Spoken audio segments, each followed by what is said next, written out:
Book audio प्रस्तुत कर रहा है ढेर सारी कहानियाँ और बुक ऑडियो के बस्ते से निकली है आज फिर से जापान की प्यारी सी बच्ची तोतो चान की कहानी। बच्चों, पिछले भाग में हमने जाना कि तोतो चान को उसके स्कूल से निकाल दिया गया। अब कक्षा में आप बार बार ड्रॉर खोलेंगे, बंद करेंगे, पक्षियों से बातें करेंगे तो शिक्षिका तो नाराज होंगी ही। क्या तोतो चान की माँ ने डांटा? नहीं, बिल्कुल नहीं। तोतो चान की माँ ने तय किया कि वह तोतो चान को कभी नहीं बताएंगी कि तोतो चान को स्कूल से निकाल दिया गया है। सो माँ ने तोतो चान के लिए एक नया स्कूल खोज निकाला और वो स्कूल हमारे और आपके स्कूलों की तरह बिल्कुल भी नहीं था। क्या खास था? चलिए आज तोतो चान और माँ के साथ चलते हैं नए स्कूल और पता करते हैं कि तोतो चान को कैसा लगा नया स्कूल। जब तोतो चान ने नए स्कूल का गेट देखा तो वह ठिठक गई। अब तक जिस स्कूल में वह जाती रही थी उसका गेट सीमेंट के 2 बड़े खंभों का बना था और गेट पर बड़े बड़े अक्षरों में स्कूल का नाम लिखा था। पर इस स्कूल का गेट तो पेड़ के 2 तनों का था। उन पर टहनियाँ और पत्ते भी थे। अरे, ये गेट तो बढ़ रहा है, तोतो चान ने कहा।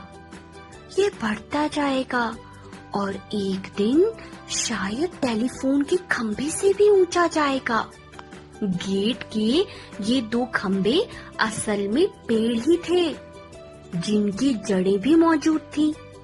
कुछ और पास पहुंचने पर तोतो चान ने अपनी गर्दन टेढ़ी कर स्कूल का नाम पढ़ना चाहा।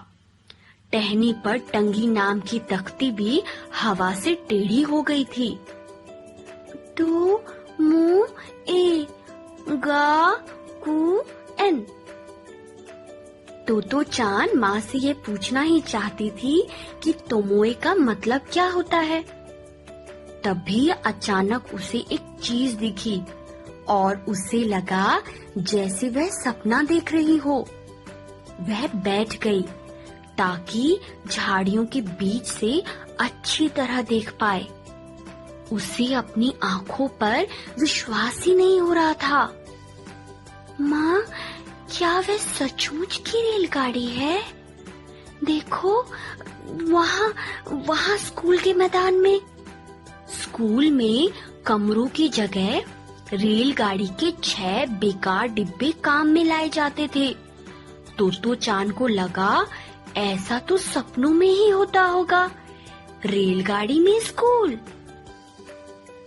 डिब्बों की खिड़कियां सूरज की प्रातःकालीन धूप में चमक रही थीं, लेकिन झाड़ियों के बीच से झांकती गुलाबी गालों वाली एक नन्ही लड़की की आंखें और भी अधिक चमक रही थीं।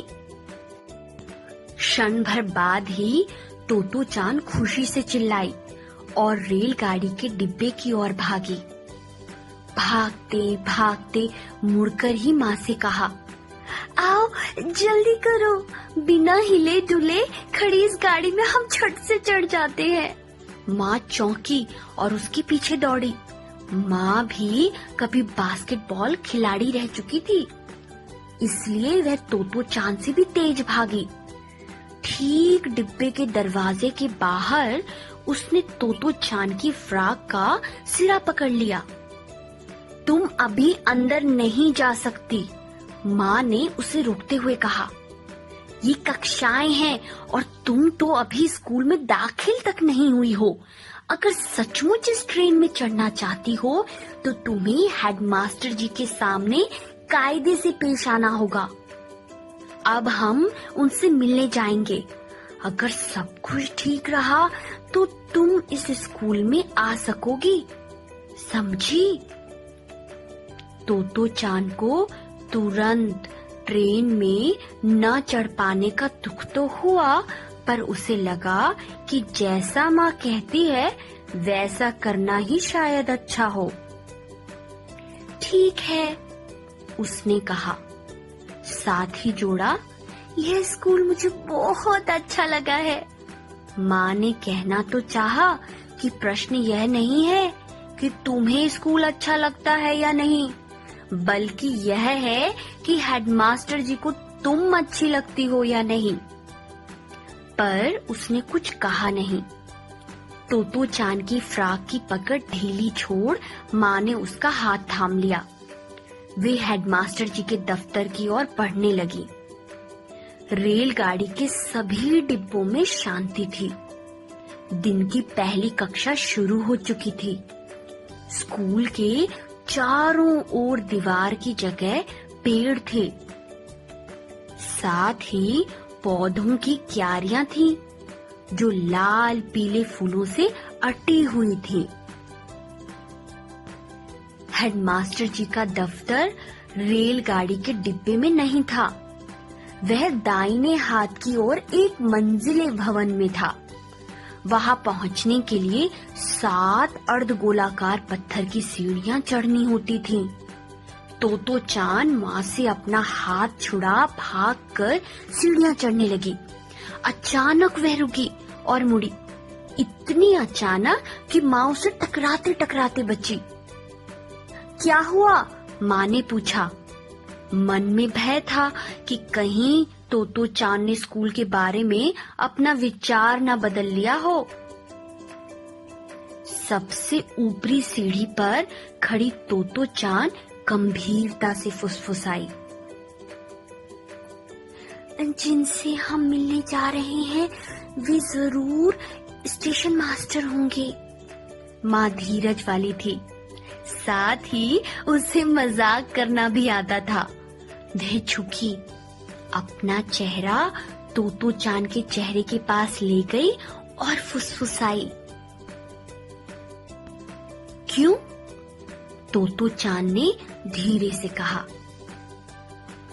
तुमने कहा था कि वे हेडमास्टर हैं, पर अगर वे इन सारे रेलगाड़ी के डिब्बों के मालिक हैं, तो वो स्टेशन मास्टर हुए ना?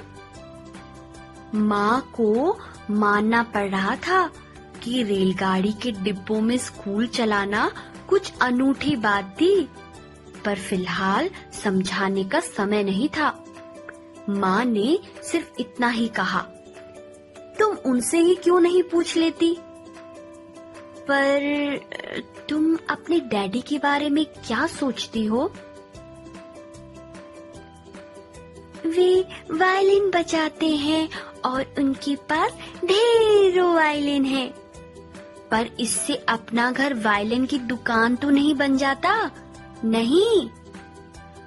हाँ, दुकान तो नहीं बन जाता अपना घर। तोतो चान ने माँ का हाथ थामते हुए सहमति जताई। तो कैसा लगा आपको तोतो चान का नया स्कूल? हाँ हाँ, रेलगाड़ी वाला स्कूल। वाह, काश हमारा स्कूल भी ऐसा होता, है ना? लेकिन तोतो चान के शिक्षक कैसे होंगे? जानेंगे अगले भाग में। क्या तोतो चान को दाखिला दिया गया? क्या हेडमास्टर जी ने फिर से तोतो चान को निकाल दिया? चलिए अगले भाग में मिलते हैं।